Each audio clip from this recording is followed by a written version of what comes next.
सुप्रभात बच्चों, आज हम आपके बीच चर्चा करेंगे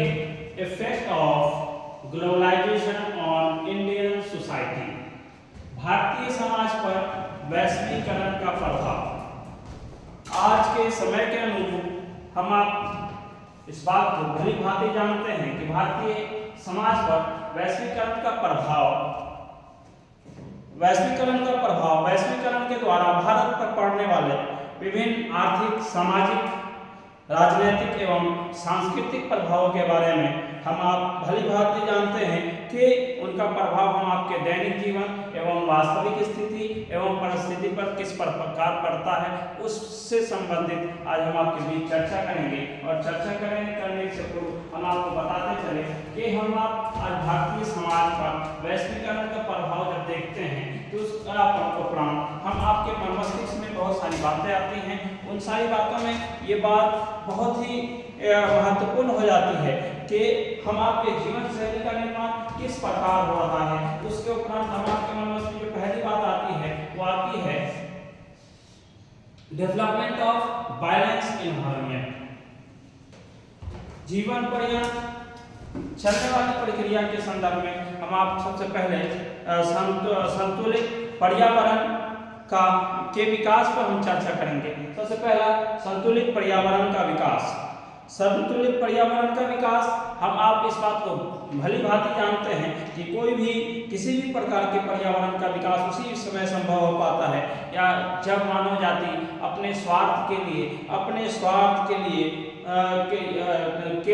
ये प्रयास करती है कि हमारे जीवन की जो बहुत सारे मुद्दे और चुनौतियां हैं वो पर्यावरण में प्रदूषित हो रहे हैं, उनको साफ सुथरा बनाने के लिए हमें अपनी कौन सी भूमिकाओं का निर्माण किया जा सकता है। हम पर्यावरण के विकास के लिए अपनी ओर से क्या हम अपनी सहायता दे सकते हैं। तो पर्यावरण को प्रदूषण से बचाने के लिए हमें जरूरी है कि हम आप अपने जीवन के विभिन्न समस्याओं को गंभीर रूप में लेने की जरूरत है कि किसी भी देश की समस्या ना होकर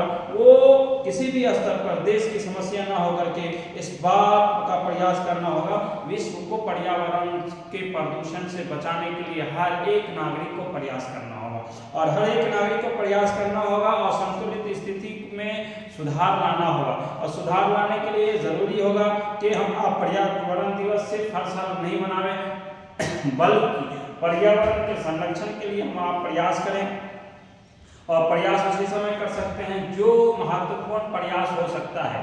कि भारत में इससे संबंधित पर्यावरण जागरूकता को बढ़ाई जाने की जरूरत है। और जब पर्यावरण की जागरूकता को हम आप बढ़ाते हैं तो उससे संबंधित हम पर्यावरण के विभिन्न मुद्दे और चुनौतियों की चर्चा करते हैं। और जब चर्चा करते हैं तो उस पर हम आप इस बात को भली भांति जानते हैं कि हम पर्यावरण को जागरूकता के रूप में लेने की जरूरत है। और जब तक पर्यावरण से संबंधित सब देश के सभी नागरिक जब तक जागरूक नहीं होंगे तब तक भारतीयों द्वारा पर्यावरण संरक्षण को व्यापक रूप में नहीं लिया जाएगा। और व्यापकता के माध्यम से जब तक प्रयास नहीं होगा तब तक हम पर्यावरण संरक्षण के संदर्भ में, पर्यावरण के विकास के संदर्भ में हम अपने आप को सेफ जोन में नहीं रख सकेंगे। इसलिए हम आपके लिए जरूरी है कि हम संतुलित पर्यावरण का विकास करें और समाज समाज के अंदर जो प्रदूषण फैल रहा है उस प्रदूषण से बचाव के लिए जो सुझाव हो सकते हैं उस सुझाव की आवश्यकता है ताकि सभी जन मिलकर के पर्यावरण को प्रदूषित होने से बचा सकें। नेक्स्ट है डेंजर ऑफ सोसाइटी, भयमुक्त समाज। Danger of society, danger free society. आज के समय के अनुकूल भयमुक्त समाज बनाने की जरूरत है। डेंजर फ्री सोसाइटी, भयमुक्त समाज के हम जिस समाज में रहते हैं उस समाज के अंदर इतना सारा भय, डर भरा हुआ है। इतने सारे लोग अपने जीवन के अंदर डरे सहमे रहते हैं, अपने जीवन के मुद्दे और चुनौतियों से को स्वीकारने के बजाय अपने जीवन को भयमुक्त वातावरण में जीते हैं। और भयमुक्त वातावरण में जीने से क्या है, आज के वैश्वीकरण की जो सबसे बड़ी व्यवस्था है उस व्यवस्था में छोटा देश भी अपने आप को असुरक्षित नहीं अनुभव कर सकता है। क्योंकि अनावश्यक इस बात की ओर ज़्यादा से ज़्यादा ध्यान दिया जाता है कि कोई आक्रमण नहीं कर सकता है। सभी देश अपने आप की व्यवस्था चलाने में लगे हुए हैं, इसलिए कि हर देश का अपना अधिकार है और अपने व्यवस्था अनुसार कोई भी अपने देश को चला रहा है। इसलिए कि जैसे आप देख लो एग्जाम्पल के तौर पर कुवैत, इराक जब आक्रमण किया गया तो वह विश्व के कई देशों को कुवैत के साथ एक साथ ये सम्मिलित कर दिया गया। भयमुक्त समाज हमारे लिए जरूरी इसलिए है कि हमारे देश की संरक्षण की स्थिति सुधर सके, वैश्वीकरण के द्वारा जो संभव हो सकता है। इसलिए कि हम आप अपने वैश्वीकरण के रूप में हम आपको इस बात को प्रक्रिया को चलाने की जरूरत है कि हमारे समाज को भयमुक्त बनाने की जरूरत है। हर व्यक्ति को खुले वातावरण में जीने की आज़ादी है और हमेशा हर व्यक्ति जब खुले वातावरण में जीता है तो उसको जीवन जीने में कहीं कोई कठिनाई नहीं होती है। इसलिए हम आपको अपने भयमुक्त समाज से भयमुक्त समाज बनाने की आवश्यकता है जिसमें हर कोई खुले वातावरण में सांस ले सके। इसलिए कि हम आपकी जीवन से बहुत सारी चीज़ों को समाप्ति की जरूरत है। जैसे समाप्त करना है एबोलिशन ऑफ वार्स। भारतीय समाज पर वैश्वीकरण के प्रभाव में से एक प्रभाव ये भी है कि हमारे समाज से युद्धों की समाप्ति होनी चाहिए। समाज में जो युद्ध होते हैं वो युद्धों की समाप्ति होनी चाहिए और जब युद्धों की समाप्ति होगी तो उसके माध्यम से वैश्वीकरण का लाभ दिखाई देगा और लाभ इसलिए होगा कि सबकी समस्याओं का समाधान होगा और जब सबकी समस्याओं का समाधान होगा विचार विमर्श के माध्यम से लोग अपनी समस्याओं का से अवगत होंगे और सभी देश एक श्रेणी में आने का प्रयास करेंगे। सब लोग एक दूसरे के साथ मिलजुल कर रहेंगे और मिलजुल करके एक ऐसे वातावरण का निर्माण करेंगे जिसके माध्यम से सबों की समस्याओं का समाधान होगा और जब सबकी समस्याओं का समाधान होगा तो युद्ध की स्थिति में सुधार हो पाएगा। सबके विचारों को सुना जाएगा और जब सुना जाएगा तो हर संभव ये प्रयास किया जाएगा कि हमें से हर व्यक्ति को ये प्रयास किया जाए कि कहीं भी युद्ध ना हो, युद्ध की समाप्ति किया जाए। लोगों को विचार विमर्श के द्वारा सारे मुद्दे और सारे समस्याओं का समाधान किया जा सके। नेक्स्ट है development of international good faith, है ना, कि अंतर्राष्ट्रीय स्तर पर आपसी सद्भावना का विकास। अंतर्राष्ट्रीय स्तर पर आपसी सद्भावना का विकास कब संभव है? अंतर्राष्ट्रीय सद्भावना का विकास उसी समय संभव हो सकता है जब हम आप वैश्वीकरण के मुद्दे और चुनौतियों को स्वीकार करेंगे और अंतर्राष्ट्रीय स्तर पर ऐसी विचारधाराओं का विकास हो जिसके माध्यम से हम सर्वजन के हितैषी बने, हम सबके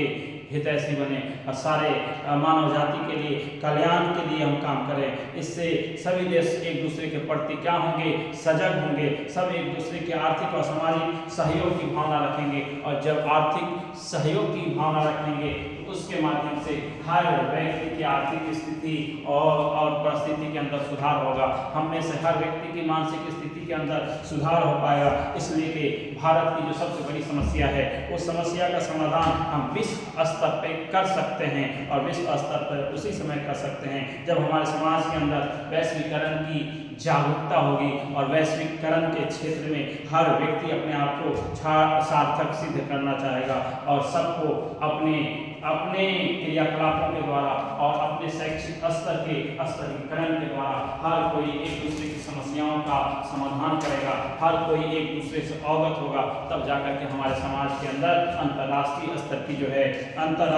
की जो सद्भावनाएं हैं उनका विकास संभव हो पाएगा। नेक्स्ट है डेवलपमेंट ऑफ ह्यूमन साइट, मानवीय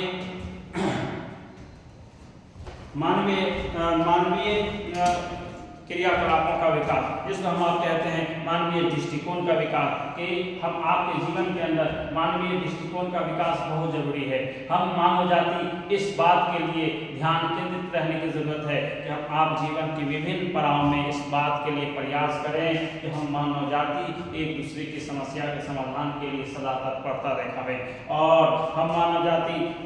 मानवीय दृष्टिकोण का विकास उसी समय कर सकते हैं जब हम वैश्वीकरण के द्वारा ही विश्व स्तर पे हम इस बात के लिए ध्यान केंद्रित करें कि मानवीय दृष्टिकोण अपनाएं, हम मानव जाति एक दूसरे के लिए सहयोग करें, एक दूसरे की समस्याओं का समाधान करें, और हम सब मिलजुल करके ऐसा देश बनाएं, हम ऐसे मानवीय समस्याओं मानवीय व्यवहार के द्वारा मानव जाति के लिए काम करें, लोगों की समस्याओं को सुनें, लोगों की भूखमरी को खत्म करें, हम लोगों के लिए खाने पीने का व्यवस्था करें, हम लोगों की समस्याओं के समाधान के लिए आगे आवें और संतुलित वातावरण बनाने का प्रयास करें, और हम निरंतर ये प्रयास करें कि हम आप अपने जीवन के अंदर विभिन्न समस्याओं का समाधान विभिन्न समुदायों के साथ करें, सार्थक प्रयास करें, तब जाके हमारे समाज के अंदर से जो है वो इंसानियत के दायरा बढ़ेगा, और इंसानियत का दायरा जैसे बढ़ेगा वैसे ही हमारे समाज से बेरोजगारी भूखमरी दूर होगी, और सारे मानव जाति का कल्याण और उसकी समस्याओं का समाधान भी होगा। नेक्स्ट है बैलेंस इकोनॉमिक डेवलपमेंट। हम आप इस बात को भी जानते हैं कि हम आप अपने जीवन शैली का निर्माण उस समय का संतुलित आर्थिक विकास के माध्यम से, संतुलित आर्थिक विकास के माध्यम से बैलेंस इकोनॉमिक डेवलपमेंट संतुलित आर्थिक विकास के हम आज के समय में अपने जीवन शैली का जैसे ही निर्माण करते हैं, वैश्वीकरण का सबसे बड़ा मुद्दा है, और इस मुद्दे का लाभ संतुलित सार्थक आर्थिक विकास के द्वारा ही संभव हो सकता है, और हम आप इस बात को जानते हैं कि वैश्वीकरण के द्वारा ही इसको संभव किया जा सकता है। वैश्विक बैंक विश्व स्तर पे सभी प्रकार की सुविधाओं की उन्नति हुई है, और इसके माध्यम से हम आपको निरंतर प्रयास करने की आवश्यकता है। अर्थव्यवस्था में सुधार उसी समय आ सकता है जब हम अपने जीवन शैली को बैलेंस करके चले, और जब बैलेंस करके चलेंगे तो हम में से हर व्यक्ति का जो है आर्थिक स्थिति में सुधार होगा, और जैसे ही आर्थिक स्थिति में सुधार होगा हम में से हर व्यक्ति की मानव जाति का कल्याण होगा, और हम में से हर व्यक्ति आगे आएगा और अपनी समस्याओं से तो अवगत होगा ही, तो दूसरों की समस्याओं का समाधान भी बनेगा। उसके लिए नेक्स्ट पॉइंट है रिफॉर्मेशन ऑफ लिविंग स्टैंडर्ड। मानव जाति का जो है मानव जाति का कल्याण, जीवन स्तर, मानव जाति का कल्याण, या फिर उसको कह सकते हैं जीवन स्तर में सुधार। हम आप मानव जाति के कल्याण और उसके जीवन स्तर में सुधार उसी समय कर सकते हैं जब मानव जाति का कल्याण हो, और मानव जाति का कल्याण उसी समय हो सकता है जब मानव के जीवन स्तर में सुधार लाया जा सकता है, और किसी भी मानव के जीवन स्तर में सुधार उसी समय लाया जा सकता है जब हम विकासशील देशों की श्रेणी में आना चाहेंगे, और हम नागरिक जीवन स्तरीकरण करना चाहेंगे, अपने आप को औद्योगिक उन्नति के क्षेत्र में काम करेंगे, और हम में से हर व्यक्ति अपनी समस्याओं का समाधान सुविधा पर आधारित होकर करेगा, और हम में से हर व्यक्ति की सुविधा इस बात के लिए है कि हम आप अपने जीवन की उन्नति उसी समय कर सकते हैं जब हम आपके मानसिक वृद्धि, आर्थिक वृद्धि और वैश्वीकरण के अंदर वृद्धि होगी, लोगों की समस्याएं सुनी जाएंगी, और हर व्यक्ति अपने जीवन स्तर पर स्तरीकरण करेगा, खुद की समस्या का समाधान करेगा, और दूसरों के भी समाधान के लिए आगे काम करेगा। आप लोगों से निवेदन है कि आप हमारे चैनल को लाइक, शेयर और सब्सक्राइब करें, ताकि मैं अच्छी से अच्छी वीडियो के साथ आप तक उपस्थित हूँ।